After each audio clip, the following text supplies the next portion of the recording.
Today I wanted to talk about the inspiration behind CalmnConnected.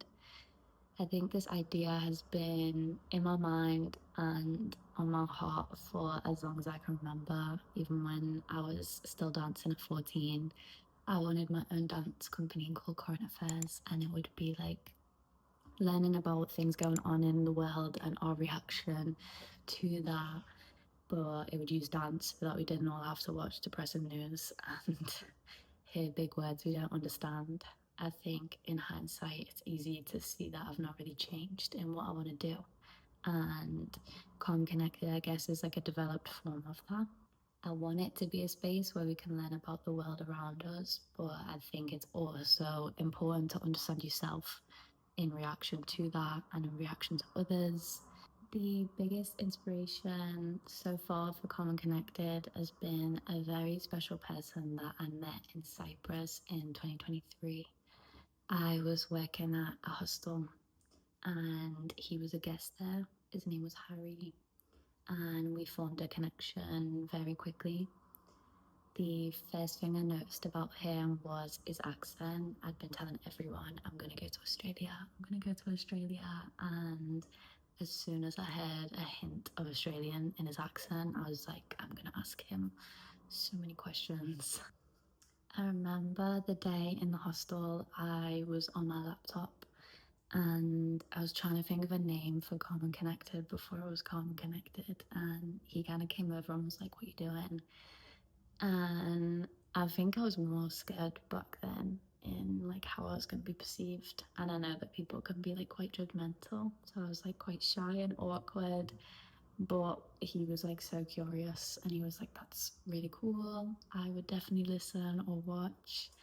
And then he asked me if I need any help. So we sat there for like hours just creating like loads of different ideas. And I give credit where credit is due. Harry actually created the name for CalmnConnected. I think his brain was like beautifully imaginative and creative. We actually ended up leaving Cyprus and traveling through Greece together. And in that time, like he taught me so much. He was super funny. He would turn most really bad or dark situations into something really funny and quite memorable.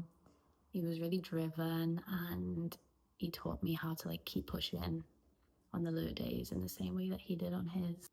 And I think he made me feel really seen and understood with my mental health in a way that like no one I'd met traveling had done before. And that was really special. We had a conversation once and we both kind of opened up about our mental health. And he told me, you know, it was either stay at home and access mental health services or it was go see the world. And I've never related to anything more.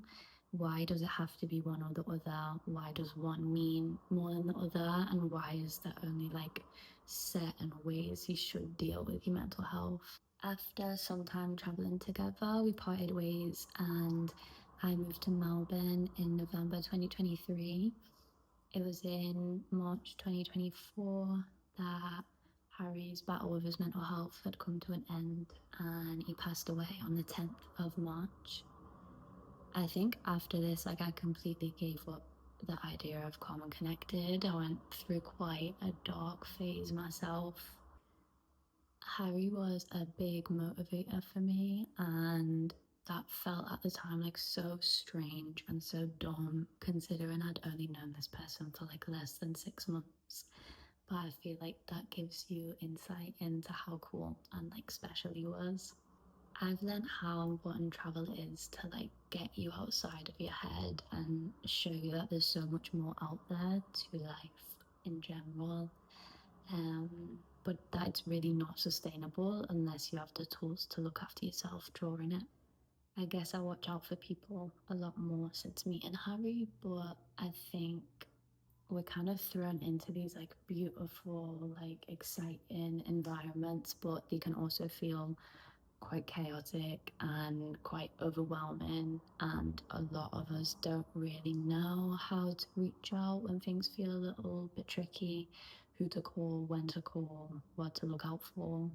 I have definitely fell victim to at times and seen a lot of people um, kind of running away from rather than towards when traveling.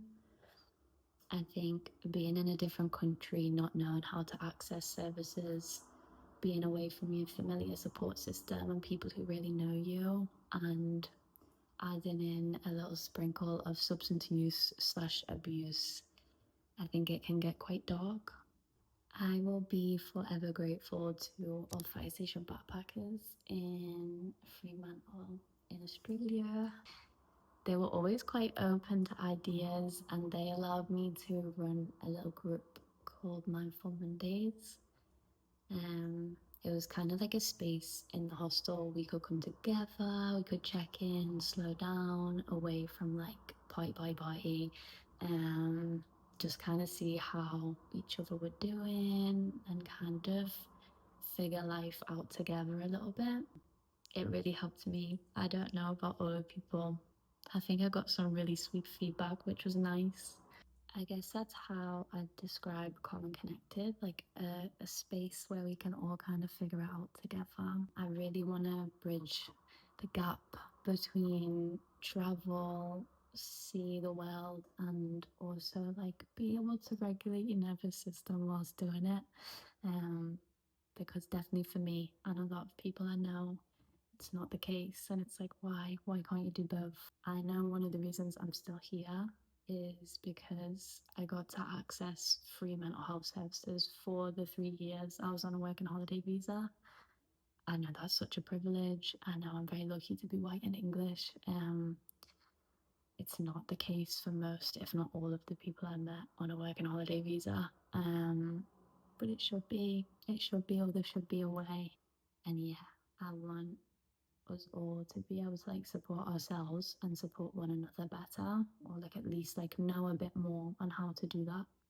Whatever people are going through, like whatever the situation is, there was so many in Australia. I met a lot of young people dealing with like a lot of big adult life stuff, and I think it's all interconnected. And if we were all more connected, it would feel a bit easier, maybe, maybe. If anyone has any questions, I feel like I'm such a yapper and I feel like I can see it so clearly in my brain, but sometimes I'm not very good at explaining things. So if anyone has any questions on what it is still, please let me know. I want this space to be like as interactive as possible. After a lot of time has passed, I'm actually really grateful I didn't throw away CalmnConnected. I think at the time it felt like a respect thing. I'm like, how could I continue that? Harry literally came up with the name and like taught me so much for it. Like, no way.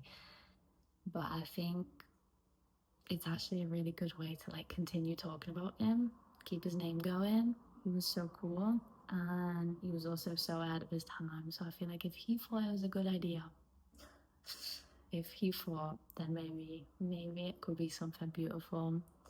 Yeah.